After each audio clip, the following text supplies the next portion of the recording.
Well, here we are, still in the basement, of course, although maybe soon we'll be actually able to leave our homes and start spending more time out there. Some of us already have because Canada is opening up. It's opened up in many areas already. In Ontario, the premier had said just last week that we might be at phase three of reopening within a couple of weeks from now. So, this is all good news.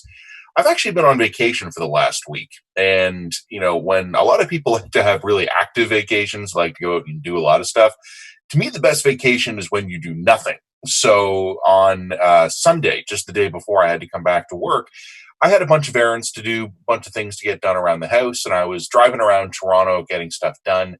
And I was kind of forced to confront how inconvenient so much has become during the pandemic.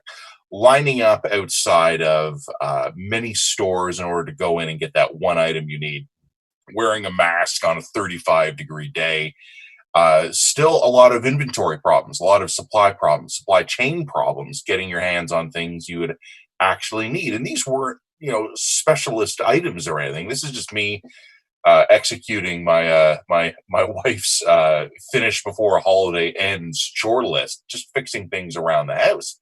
Not a lot of fun to be doing this.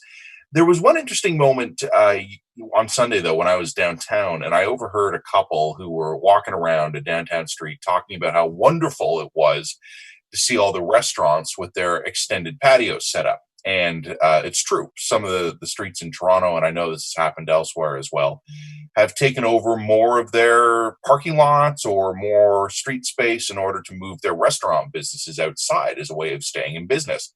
Hey, I love a patio as much as the next guy, but what struck me as a little oblivious about this couple, lauding how wonderful the patios were, is how they didn't seem to realize that the businesses weren't doing it because patios are great, although they are.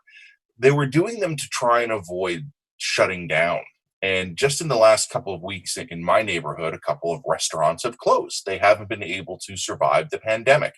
Maybe if the pandemic had come a bit later, or maybe if they'd been able to move their patios outside a bit earlier, things might have been different.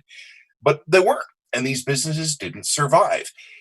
There are going to be some things we come out of this pandemic thinking, you know what, that was good.